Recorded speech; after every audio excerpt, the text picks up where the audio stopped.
Welcome to the Ambitious Coach Lab, powered by 90. I'm your host, Dr. Cam Lawson. Each week, we explore the real tactics, tough conversations, and breakthrough moments that drive coaching success. Let's jump into today's episode. Well, hello, friends. Today, I am so excited to welcome Jami Mullikin, a fellow Greenvilleite, whatever we call ourselves these days.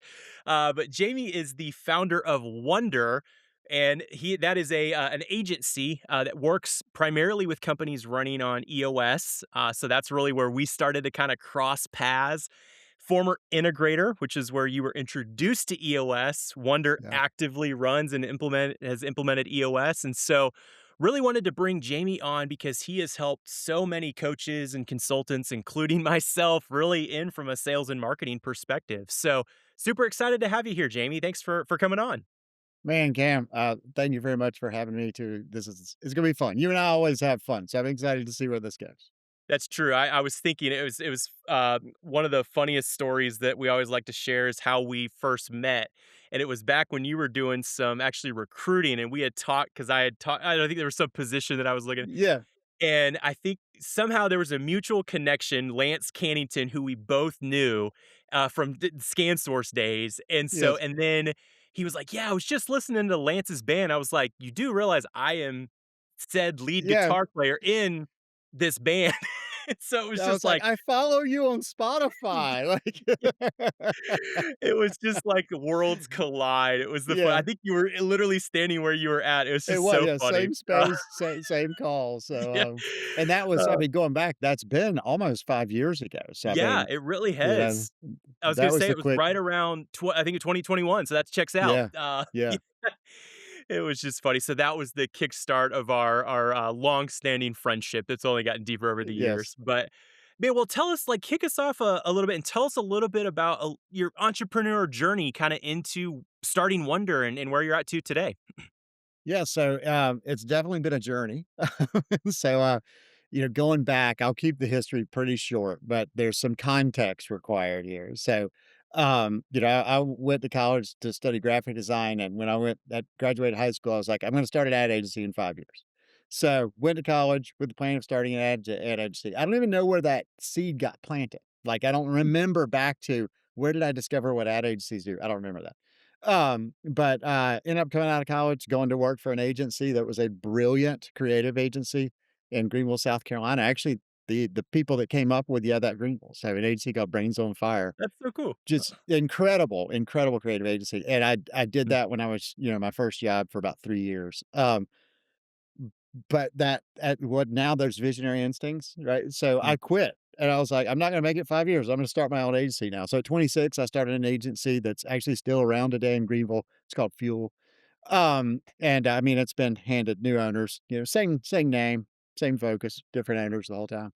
But so I started agency real young, 26, did that for 12 years. Very passionate about marketing, right? mm, I'm a creative guy by background, but really love the nuance of understanding a client's business and what their mm. challenges are. And so I really moved from creative to marketing, and had a great run entrepreneurially when I was young until this thing happened in 2008 called Lehman Brothers going bankrupt.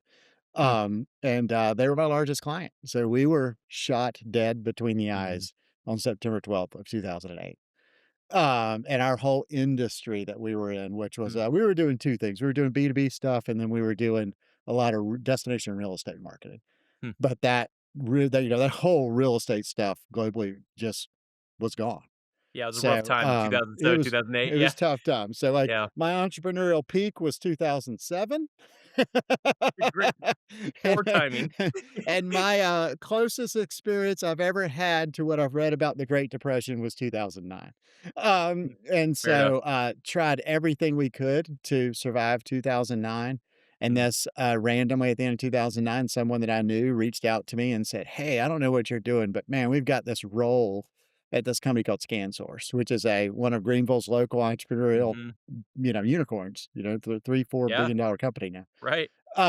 So I reset and went corporate for 4 years there, a large company, Fortune 600, and led marketing technology. And then during that time, someone reached out to me about this company. They're like, "Hey, I know someone looking for a VP of marketing over at this cool technology company. So left ScanSource to go to a Greenville and upstate company called Keymark. And Hmm, Keymark is a enterprise software system integrator. So at hmm, ScanSource, we're in the technology channel on the distribution side where vendors were going through us to market mhm, to VARs and resellers, to end customers.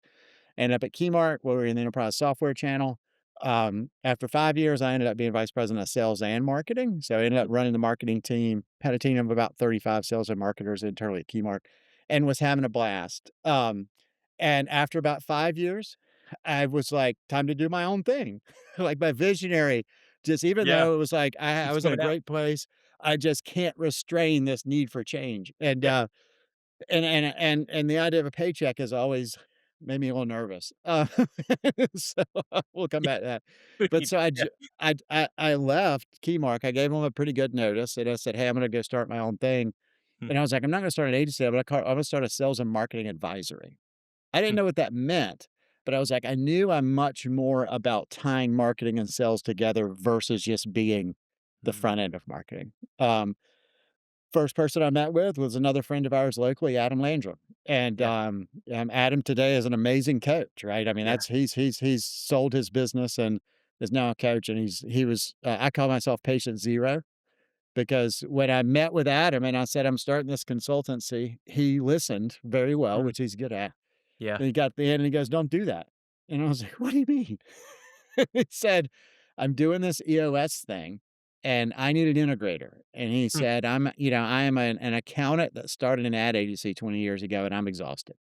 hmm, So I came in, he gave me Get a Grip, yeah, which is the Fable side of yep, EOS, and I read that book that weekend, and because we met on a Tuesday, he gave me the book. We were continuing to talk, but I was reading the book those next yeah, few yeah, days. yeah, So my introduction to EOS was, "Here's this book, read it." And hmm, that the company, Swan in Get a Grip, is the company that I left, Keymark. It literally hmm, that's what the they're a software wow, services, yeah, system integrator company.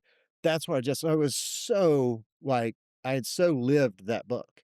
wow, And, I was like, "This is crazy cool," and it mm, just stuck with me, right? I read the book and got it. So mm, I didn't start my own thing. I went to work for, Adam for 3 years and, helped him run his agency up and up, and we officially implemented EOS with Charlie White out of Asheville. And so my EOS journey really, you know, got started there. yeah, But after about 3 or 4 years, I had the itch the again. trend, COVID had lifted. And I was like, "I'm turning 50 and I have a paycheck." That scares the hell out of me because I gotta why? build something. I was like so I told Adam, I said, "Hey, I'm gonna, I you know, I said, it's time. My Mm, visionary is taking over." I was like, I'm wired to do something."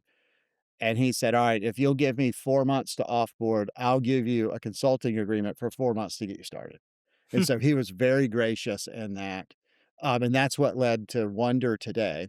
yeah, And once I decided Wonder is what I was gonna do, then, I hired Andrew Geisel. I hired my yep, integrator. I had my, US implementer before I had my integrator.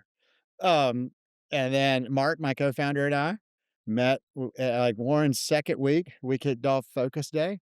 And that was 2 years ago in June. So we're right wow, now at the 2-year mark of starting a company on EOS hmm, and just being on the journey. And today we're 9 people, and really just are as pure and focused and obsessed. My role as the visionary is obsession, mm, right? And I am obsessed on running our business on EOS, and I'm mhm. obsessed with the vision, of what we're building.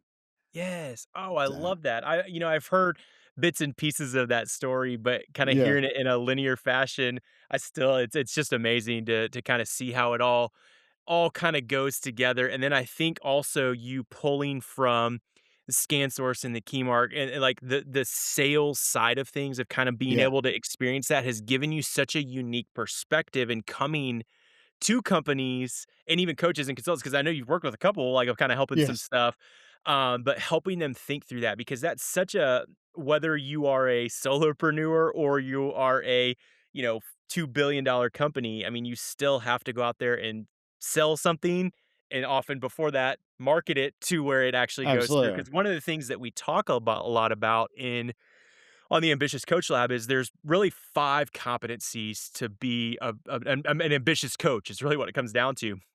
First one, you gotta be clear on your vision, the why of what you're doing, right? Yes. Then from that, then you gotta build an offering. So you gotta package together your different tiers or your different offers and price them correctly. So once you have your vision and your offering, then you gotta go sell something. You gotta go do business development, which Yes. is the end all be all lifeblood of, Yes. of being a coach.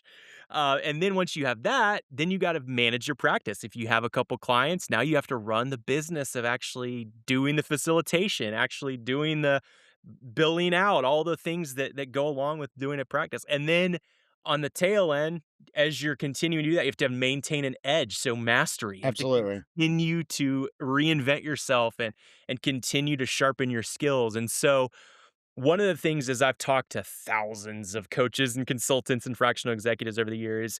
Every single one of them was like, "I need more leads." I don't think I've ever talked to a single coach that's not been like, "I need more leads," you know? And they want the Glengarry leads, right? It's Yeah, like, "I right, need right, the right. Glengarry leads." Yes, right. Yeah, no, but, like, one of the things that I think is an under discussed part of being a coach is kind of the marketing side of things, because really it's almost a personal brand that you're It building. is.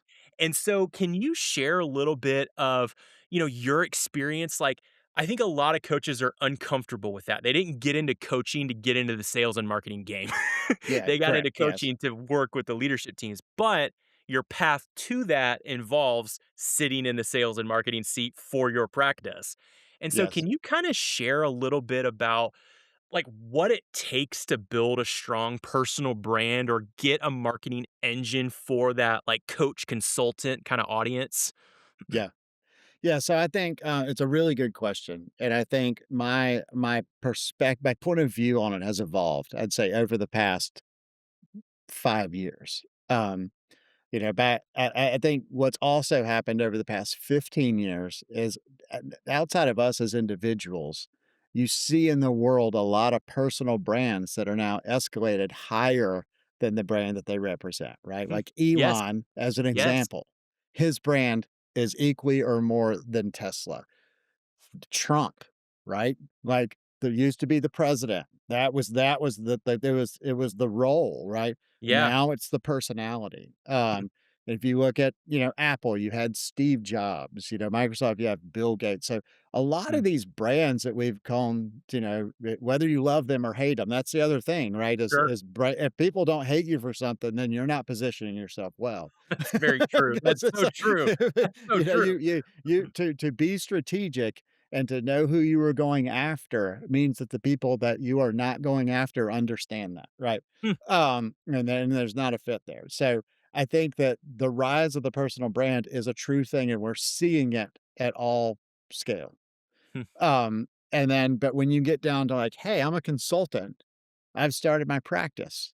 What you need at that point in time is a coffee shop, a laptop, hmm, some ability to talk to people, and I'm a big fan of a nice business card. hmm. Yeah. It's like Right. that really, that's all it takes for Mm, anyone today to say, "I'm a consultant," or "I'm a coach," yeah. right? So true. And so now if that's the barrier to entry, that Mm, means there's a lot of people telling that story. And right. so how do you then understand where you fit, what your point of view is, Hmm, and how you can tell your story the right way to your target audience, your ideal customer profile, in a way that cuts through all the coaching and consultants that are out there, right? I think it's really the barrier to entry has gotten so low now that there's a ton. I mean, I get hit up more than anything on LinkedIn in my inbox because my title says founder, mhm. president, entrepreneur, all those things. And every coach in the world is like, hey, I can help you. And so what's my favorite LinkedIn line? LinkedIn relationships are won in the comments, not the inbox. Absolutely. So let's Yeah. get into that quick. Yeah. is, you don't earn the right to have a conversation with your ICP Hmm. by sending them a connection and Yep. messaging them and for an ask, right? So Hmm. if that doesn't work, what does work, Yeah. Right. right? And I think what works is not everybody is a natural salesperson. Mm. I think that's one of the things you and I are both, assertive and Right. extroverts, and we get our Hmm. energy from being Yeah. in a community and Right. talking to people, and that is not an ingredient requirement for success, Mm-mm. right? There are plenty of people that are not the ones that are just going to go out there and Yeah. throw ourselves out there because we're not doing it from a pride or ego. We're doing it because we enjoy community. We Yeah. enjoy Totally. connecting with people, right?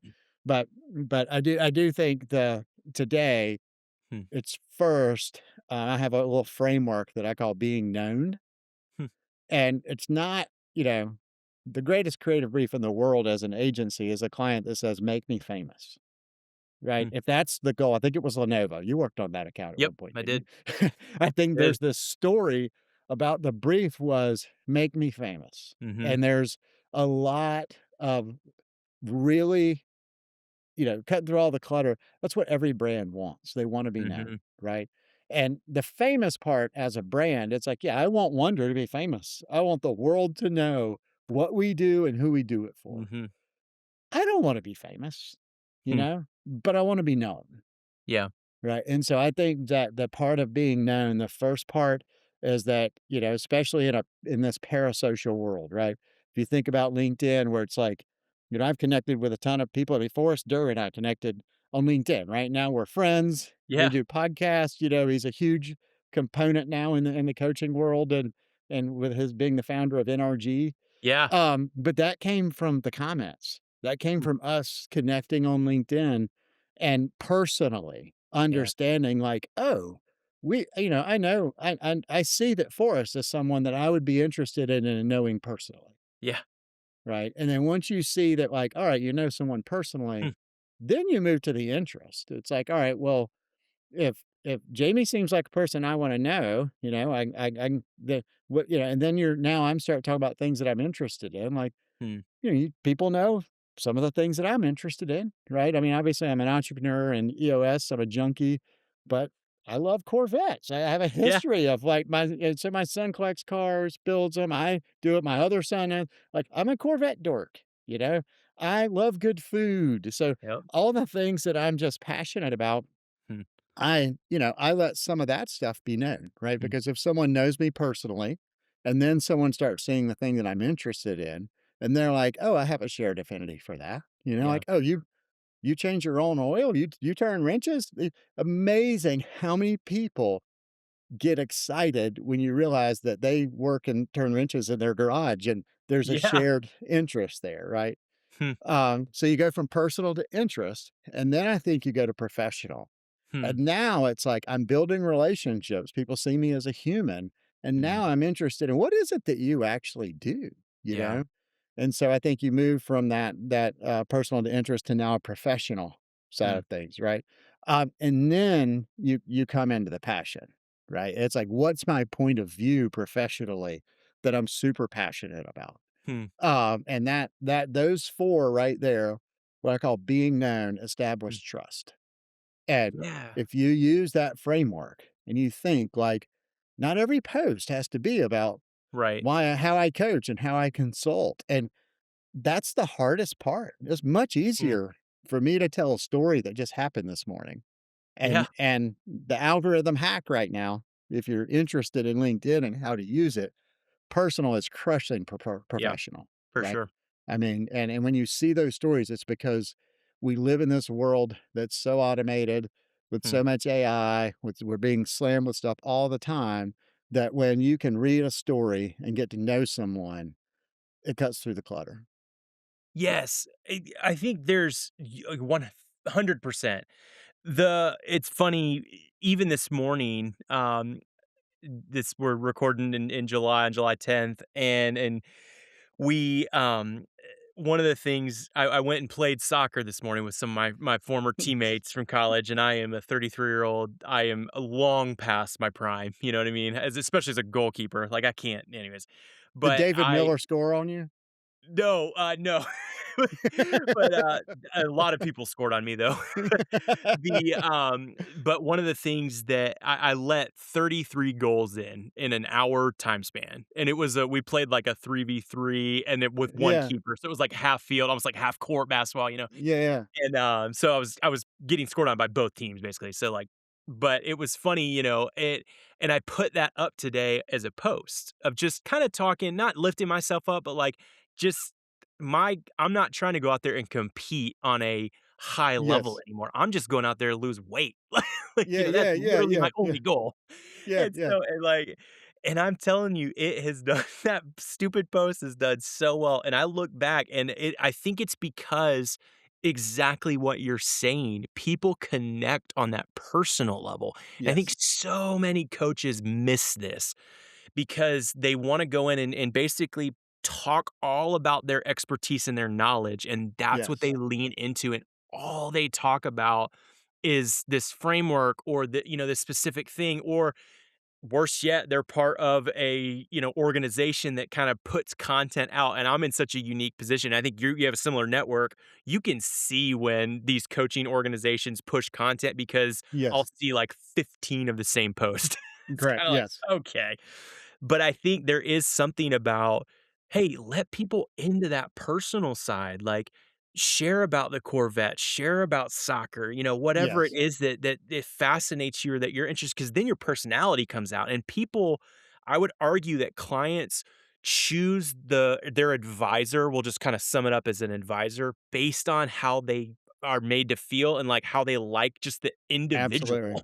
You know what I mean? Yeah, let me see if I have the book. I have a bookshelf here, but, I do not have it, but a book specifically on what you're talking about right now is The Four Conversations by Blair Oh, I Enns. think I have your copy, so Yes, so all I was gonna mention this, I think this is the right time to do it. yeah. So, 3 books for any coach to Mhm. read, is, The Four Conversations by Blair Yes. Enns. Fantastic. Blair's whole background is in mostly marketing and agencies, but it's Mhm. evolved to broader professional services, and he is Mhm. the sales lead on Hmm. thought leadership for how to sell. His first book, called The Win Without Pitching Manifesto, Yep. is huge, huge, huge in helping Yes. you understand how you sell value. Hmm. And then he has a podcast called Two Bobs, and he Mhm. does it with it's twobobs.com. He does it with David Baker. David Baker is the positioning expert, right? Yep. He has his book called The Expert Craftsman Book. I don't know the exact, I can't remember the title, but he has a I'll book find it and about link being out to it. an expert craftsman. And those 3 Mm. books will give you so much insight about Yes. how you Yeah. position yourself. And Mm. then in the 4 conversations in Blair Ends, the first one is called The Probative Conversation. And that is everything, the conversation they're having with you before you're in the room. And that Mm. is your LinkedIn content, your Yes. website, your story. Are you consistent? Have you been Mm. out there, for a while telling the same story on these things? And I Hmm. think that's a huge thing that you've got to pay attention to, is how much we do our research on the buyer journey along the way incrementally.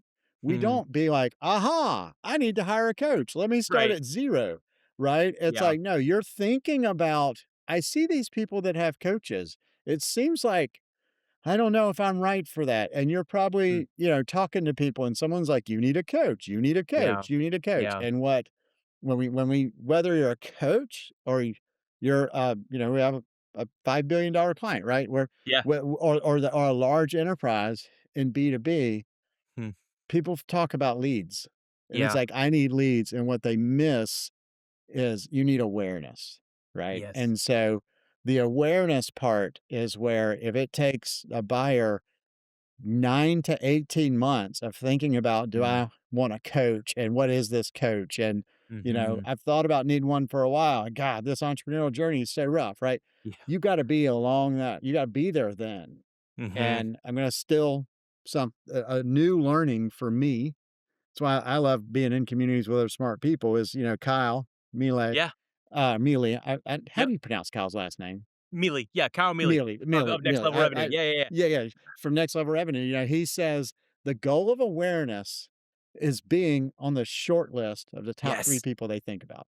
So good. And that brought me so much clarity in everything that we do. That was a sentence Yeah. that has reframed my conversation with clients now Hmm. to be like, awareness is what does it take to be, one just the short list of top 3.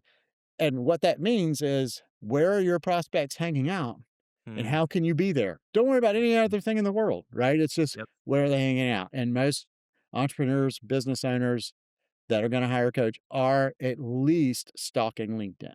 They Right. may not be in posting, they may not be engaging with stuff, but I would say the most people of everyone who's ever said, "I see you on LinkedIn," right? Like, which for you and I is a common thing, you know? Right. I bet 3 out of 4 I have never seen on LinkedIn.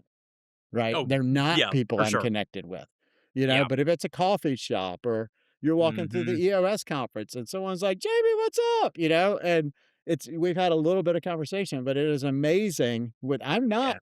a great writer. I am not a social media influencer. I Yeah. just I just put crap out there. Right. Yeah. But you have an axis of Mhm. amplification and relevance. So I'll bring Yes. all this back now to the idea of being known in business Mhm. development. Yeah. So business development is a challenge for all of us. Um, and when we think about the idea of being known, a viral post is amplification, Yep. right? But what you need is that upper quadrant of Yes. relevance. So Yes. when you think about relevant, irrelevant, viral or not, right? That upper quadrant is the amplifying relevance. Mm. And what happens personally as you work on LinkedIn is as you're doing your story and you're just telling your things. I don't believe in content calendars. I'm not a you got to Mm. write every day. I Yeah. just feel compelled and I'll put stuff out there.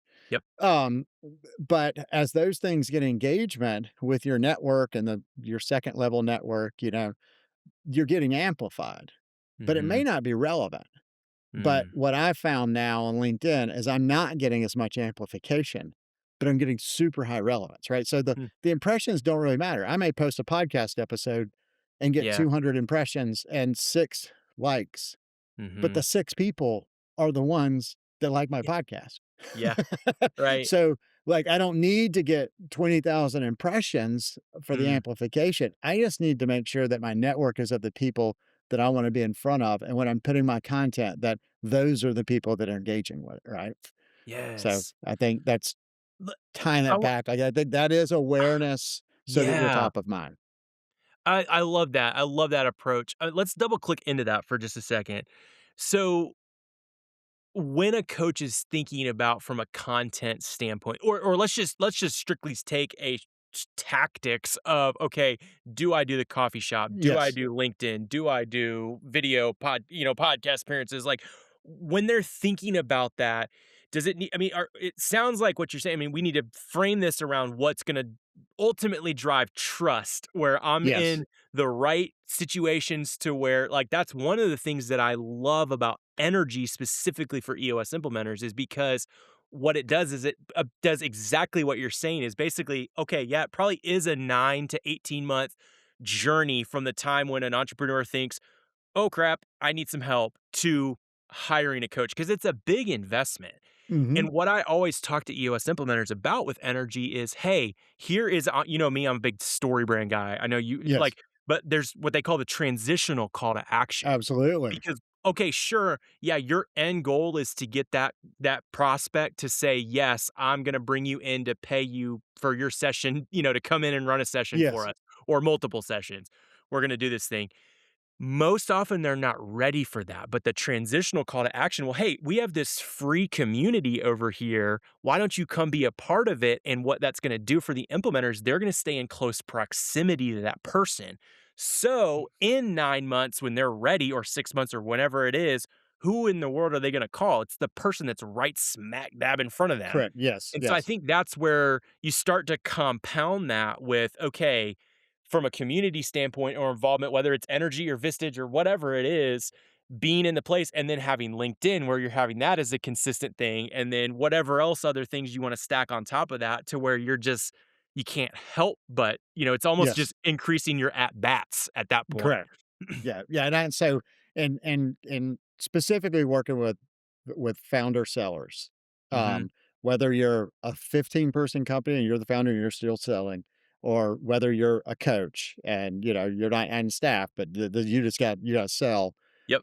You can't give someone a playbook that doesn't align with their strengths, right? Hmm. So my ask is for a coach or a founder is, if I had to give you 4 options and you only get to choose 1, right? Would you rather, network, right? Mhm. Which let's just call that face to face. Yep. Would you rather do cold outreach, which is, I'm gonna call people, I'm gonna send emails. Mhm. Would you rather be a subject matter expert and Hmm. write, or would you rather be on stage, speaking and presenting? Hmm. And if you just think about those 4 buckets, that not everybody is right for all of them. Yeah. Right? I think you and some people may have more than one, but we gotta find the one, Right. right? So, I mean, I think you're a natural writer, you're a good Mhm. storyteller, and Mhm. you're great in person, right? Mhm. Like, I would assume your gifts are not gonna be, "I'm just gonna do cold outreach and email people and cold call people." Right? And and There are and some that because do, but not me. yeah, and you are probably totally comfortable being on stage Right. Yep. presenting, but I think the first 2, you're probably better at writing and being in person, Yeah, right? absolutely. And so knowing that, it's like, how do we give you a marketing strategy that helps you live in those 2 Hmm. lanes, right? Yeah. You may have a coach who's like, "I ain't calling or emailing anybody." And and, um, I'm, I'm not gonna do the networking thing Mhm. and, wear myself out, but I write. I have written as a communicator Hmm. forever, right? And so can we take your writing and build some presentations and get you in front of people speaking, Hmm. right? Yeah. So because if you can get to an NRG group and you Mhm. can just stand in front of a group of people like that, I know, let's say if you're a coach, supplement onto the EOS. Like, I know there's more coaches listening to this than Right, just right, right, right, right. EOS, Yeah, so yeah, yeah. Like, we could NRGs. pick a But Vistage or whatever. Yeah, yeah. if there's a community Totally. of people that is Yeah. your audience, then Mm. and you know how to write, then if you can write, you can frame that as a story to present and have the Mm. opportunity to get in front of them, right? So, I think just thinking about those 4, Yeah. strategies and which ones you are best fit to do. But if I came in and said, "Here's your marketing plan, we're gonna do all these things," it's not gonna work. Yeah. You're going against your grain. That I see that tension a lot because you get a lot of, "Oh, well, this worked for" Justin Moss is a great example. Yeah. Justin was a guest on the show. He talked a lot about he is a cold call guy. I mean, he was, Yeah. like, that's just he's cut those teeth, right? And, Yes. like, Yes. and a lot of people, I think, look at him and it's like, that's a like, that works for him, but you can't Yeah. just run his plays because 'cause you're not Yes. Justin Moss. I'm not Justin Moss. Exactly. Like, Yes. I and so I think that's a huge shift because you get a lot and that's where it goes into what you were talking about earlier, where you have a lot of at least I get a lot of these people, these marketing experts or sales experts that come in and they're like, "Hey, I can help you, drive leads through this specific motion." It's like, "Well, I don't know if that's the right play for me." Yes. You Yeah. know? Yeah. It Yeah. may be, but, and I think you can get as a coach of like you get a little desperate sometimes because you gotta put bread on the table and it's like, "Well, man, let me just find some play that works." But I think Yes. you have to do the work and figure out which one of those 4, which 2 of those 4 really work for you? What's in your comfortability spot that, allows you to Yes. tap into your natural strengths? And I think the challenge if we go to LinkedIn and to the content, like the people who like I'm comfortable writing, Mhm. the historical challenge there has been, no, I'm great at writing, but I don't have the time Mm, and I can't keep the cadence up, right? And I mm. think this is now, and we do a thing on Thursday night that we're now calling Taco Thirst Day. Nice. Where, Nice. a few of us just get together and talk, and originally, there was one ground rule, we could not discuss LinkedIn because it's all founders and, and people who write no LinkedIn. Yeah, fair enough. So by default, what does the whole thing become? An AI conversation. So I was we start at 6, 15, and I was gonna leave last night at 8:30, and at 12:39, I was still in my driveway on the phone because after we all left, we're still having conversations about all this stuff. But I do wanna give the context to the power of AI now, and Mm, I think what has evolved in the past 6 months is so powerful, and it's moved away from, "I'm gonna automate the engagement on LinkedIn." I've been against mm, that from the beginning. I was like, right, "You right. can help me automate content, Yes, and you can help me getting to CAM faster, yes, but if I am using AI to yes, comment for me, yes. to in any way, then you're out of integrity." I Mhm, think that is to me, that is, no different than just flat out lying. yes. So if you're Mm, masking behind someone else and you're outsourcing this and they are mhm, using your profile, to me, you are out of integrity as a yes. coach. So all that part, it's like, well, if I can't do that, how do I do it? And the crazy, crazy thing now is, and we're in the middle of, we've actually done this, and then I was coaching someone through it last night. I was Yeah. like, do you record all of your Fathom calls?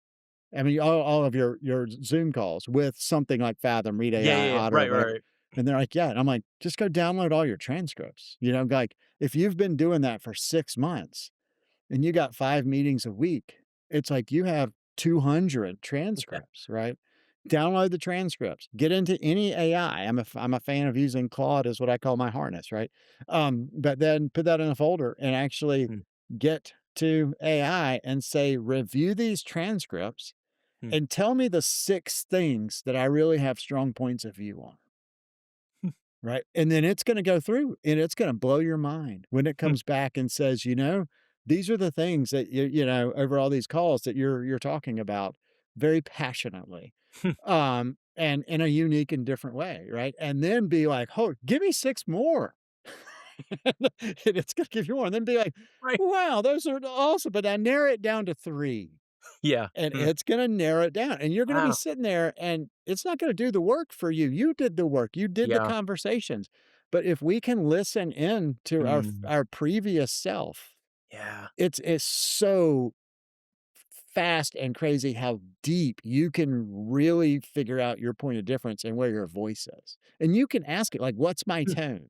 What's if I was going to write, should I be more professional or more?" And it's going to help you get some of this stuff in a way we've never been able to do before. Huh. And now once you have that, cool. You used AI to do deep research really fast on who you Yeah. are, what you're passionate about, and how it makes you different. Then have no issue with it. I don't even type anymore. Then Hmm. you use those points and you say like, "Hey, this is what I want to talk about." I use Yeah. Whisper Flow. So I just hit my keyboard and I talk and I'm like, "I want to Mm, write a post about this, this, and this. These are the things that are so true to me." You have to put mm. your point of view in there. Hmm. And then it's gonna give me a draft in 3 minutes or less, Wow. right? And then I can look at that post and be like, "All right, well, I'm gonna edit this and change this, this, and this." Mm. Now that you've done that, write 9 more for me, and it's Yeah. gonna write all 9 for you, and, you're Mm. gonna have 12 posts that Yeah. came from you and how you speak and what you talk about, and it's gonna surface those to a draft that's better than any a Yeah. contract copywriter you would ever ask to do this on your behalf. Right. And then it comes back to you, and now you get to edit it, decide Yep. what you want to post and when. And like that, it is Yeah. so crazy cool how easy that is now. Oh, that's so cool. The day and age that we live in, we've got so many resources at our fingertips, but I think it's really getting back into what will help my personality and my, that Yes. unique point of view come out, and if as we can bring that. So that's really good. I appreciate you sharing that. So I want to shift gears here a little bit in kind of closing. One of the things that you and I see very similarly, is this idea of community. I mean, it's just naturally come out, even in this Yes. conversation. But one of the things that I think is an untapped, we can call it a tactic, if you will. And I think Andrew, our mutual friend and your implementer and a good friend of mine, Andrew Geisel, he is such a good example of a coach who has tapped into building Yes. an entrepreneurial community around him. And he's got trusted partners in that. And then we've got, the EOS ecosystem that we have here in Greenville is very special to me. Yes. And Andrew's positioned himself so well. So can you talk a little bit about your point of view on how coaches can leverage and position themselves as community leaders and use that as an advantage in their pipeline, but also just, I mean, Yes. strictly just true personal brand, you Yeah, know? yeah, yeah. Because Andrew, I think, is such a great example of that. And you also have been a great example of that too. So I've learned from two of the best. Yes, well, no, I appreciate that, and that's why, yeah, we have something special here, and it's fun, Hmm. and I think, I've got 3 points to answer that, and I gotta get them clear in my head really quick. The first is help first, Mm, right? Just a natural disposition to help yeah. first, Yeah. right? And I think we have a strong community in Greenville of people like, you, I'm wired that way, Andrew, Hmm. who are just Hmm. like, "Hey, I'm just here to help you," Yeah. and you take that idea, and then you take Forrest Durr's idea of net weaving, Hmm. and, we did he and I did a podcast episode on that. Plug for my podcast, inside the 90.com, 90.com. I will And, link out to that. It's great. so but, we talked about this idea. He introduced me to the idea of net weaving, which is Mm, when you have a help first mentality, you're not networking. You're not building yeah. a bunch of relationships because you have a motive. You're Hmm. building a bunch of relationships because you really enjoy helping people. And when you Yeah. build a bunch of relationships from a help first person, people call you because they're like, I need a coach. Who do you know? Right. Hmm. And so you become a trusted resource. So I think that first of help first. Second is understanding that net weaving is this idea of just bringing all your relationships together. Yeah. And then third is the queen bee, man. That's so tying this back to coaches, Yeah. this is a great place to end. When I first started before Wonder, I started a, Mhm. a company that was called Stellar, which was a recruiting firm. And Mhm. that was because so many people told me you're so good at helping people find jobs, you should just do this. Hmm. And so that help first Yeah. personality, that net weave of where I was really connected to a bunch of creatives over my career, Yep. that led to me starting a recruiting firm. Hmm. And I hired a coach, and his name's Gil Garrettson. And Gil runs a company called BizTrek, and he's been doing this for 30 years. He's a successful entrepreneur in the Yeah. 80s, early software entrepreneur, Yeah. sold his business and exited, has been in Greenville for over 30 years. And because of conversations, and I was like, I need a marketing coach. And people were like, Mm. you need a marketing coach?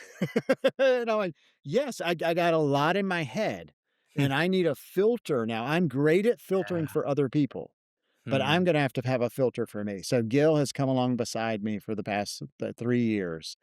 And the irony is when we first met, I told him, I was like, you don't remember this, but it was probably 2002. We had a meeting to connect for coffee and it never happened. So I had been carrying Gil's name as the top of my list for 25 years almost. Wow. 20, let's say over 20 years, Sure. right? I Still. knew who he was. I knew who he worked with in town. And when Hmm. I needed a coach, he's who I called. And that was a 20-year sales cycle. Wow. But his whole thing is he calls it the queen bee.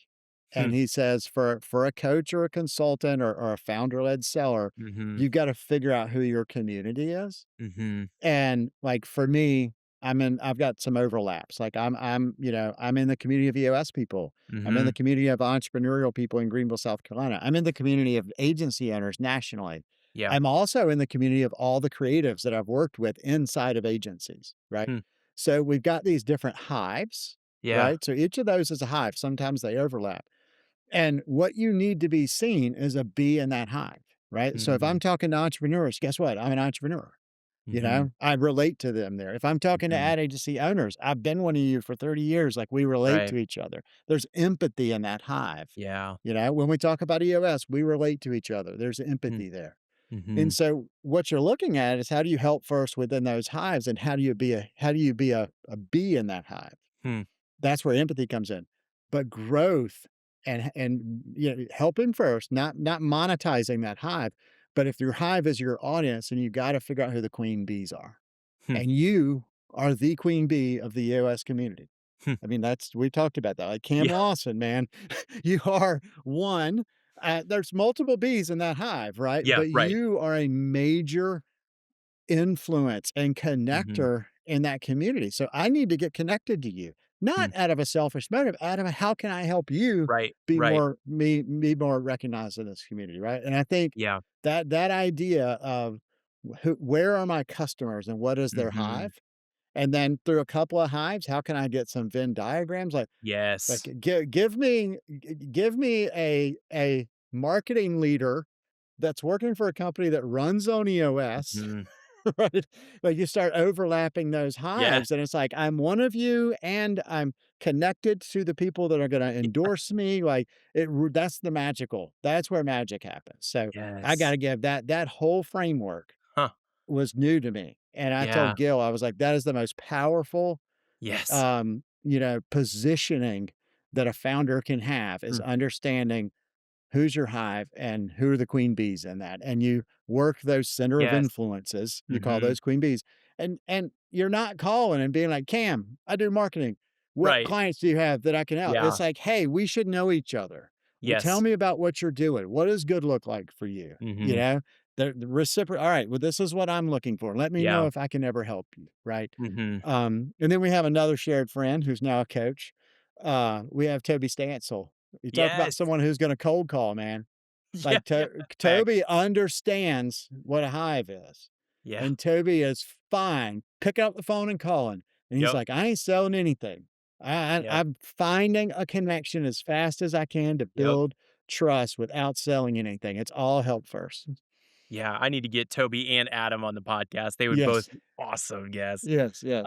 That's so true. I I remember when I think we were having, lunch with my dad. I think I was introducing you to my Yes. dad for the first time, Yes. and that's when you dropped the queen bee on me, and I was like, "What are you talking about?" And then elaborate on it. I was like, "Oh, that's that. Yeah, yeah, yeah." It's Yeah. interesting. But yeah, it's so true. I mean, that centers of influence and finding that, and I think what you do when you start to have those conversations is you find, "Oh, wow, you, Jamie, and me are so in alignment of what we're trying to build."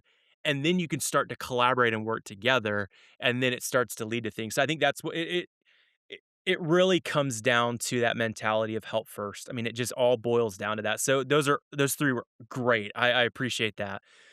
Man, Jamie, this has been awesome. I Yeah, appreciate man, you this coming is on, and fun. I'm like, it let's do part 2, you dude, know? I'm all about that. That's fine. No, we could totally do that, because I think there's so much. I think we could dive into community even more, and even on the marketing and sales side. But just for sake of time, I mean, I always like to ask guests on the tail end here, just 2 questions. So the first one is, hey, if you could look back at rookie Jamie, dreams of starting his own ad agency, way back in the day. But now you have all the knowledge and experience that you have now. What advice would you give yourself? Man, so I'm living that advice, all right? I Mm, started an agency at 26. I restarted an agency at 52, hmm, right? And I started it with one primary conviction, that I, didn't know what visionary was, right? I'm just entrepreneurial, and my joke has been my business cards come with an expiration date, because every 4 to 5 years in my career, I have made a jump. hmm, And I've made a jump because things where I was got tough, or, it was like, maybe it was economics. Maybe it was like, hey, I don't really enjoy this company I'm working for, and this opportunity mhm, sounds better. Or like, hey, this thing's, I'm running an agency in 2004 at the time, and like we lost a big client, and a client offered me an opportunity to come work for them. So I just jumped ship. I exited that company, and that co-founder is still my best friend. We were on the phone till midnight last night. Right. He was one of the guys nice. with us last night. So Yep. left all in good, good graces in all the situations. I never burned the bridge, but I just get the itch. Hmm, And so when I started my 10-year target, when I was 50 years old, is I said, whatever I start, I'm committed to growing it for 10 years and building a business of value. hmm, So, that was, 20, yeah, that was 4.5 years ago, right? yeah. Now, Wonder started about 3 years ago, and we launched it 2 years ago. So the Wonder brand is Mhm, now, I'm 4 years in to my 10-year target of hmm, what I said when I was going to be 60. But when we started Wonder, it was it was 2020, it was 2 years into that journey. So we have an Mm, 8-year target. And the wow. 8-year target is that I've built a business of value. I'm not going to Mm, allow myself to give up. I'm not going to allow myself to pivot when things get hard. I am mm, doubling down on Wonder as an agency to mm, focus on brands that run on EOS and then a Venn diagram of B2B tech. mm. We've got a couple other verticals that we're really strong in, Yep. but like where that's it. And, when times get tough, I'm doubling down. I'm not going to allow Mm, myself to find a way out mm, because what my younger self regrets is not having perseverance. So mm. if you're an entrepreneur, if you're starting something, it is rough, man. You're going to have, we know this.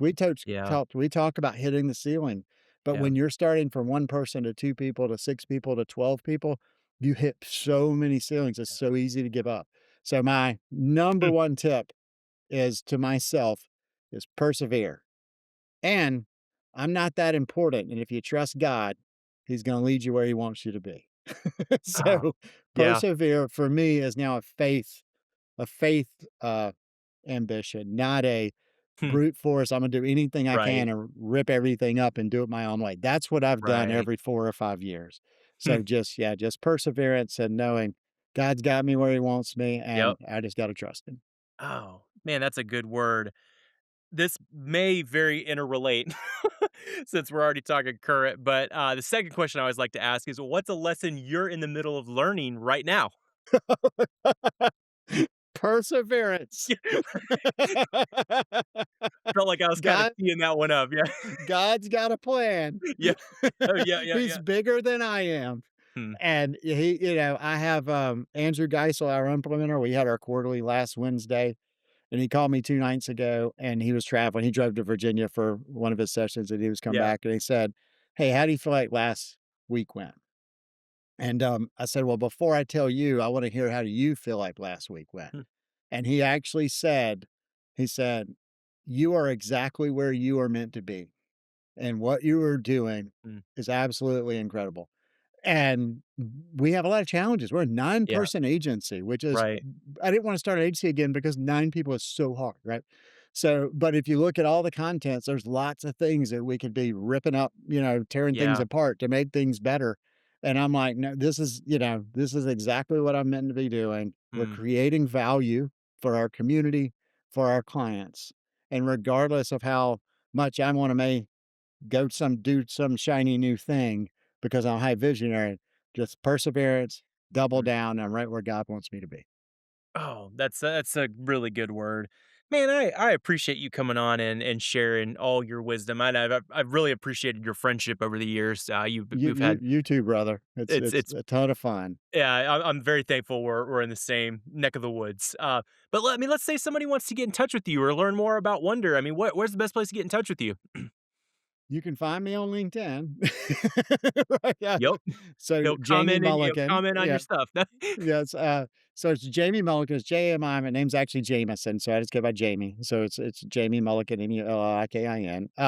So if you can find me on LinkedIn, connected to Cam. And you can find me at Flywheel in Greenville, South Carolina. So we run out of that co-work space, which is an amazing Yes, contributor to the overall community. The energy is awesome. for sure. And then on email, you can find me, on the website, workwithwonder.com. And then email is Jamie, Jami at workwithwonder.com. Cool. Well, I will put all of that in the show notes and I'll include the Inside the 90. I'm not going to be selfish to put my episode on Inside the 90. I'll put the just straight link to the show. But go listen to my episode. No, I'm just kidding. No, No, actually, that's true. We have an awesome episode. So, two, it just parallels to this. So, the conversation where the that's first true. one It I does did go right in with line. Forrest, like Yeah. Forrest was networking, I mean, net weaving. And then you and I, Andrew, had the conversation about what it's like to build a community. So, Yeah.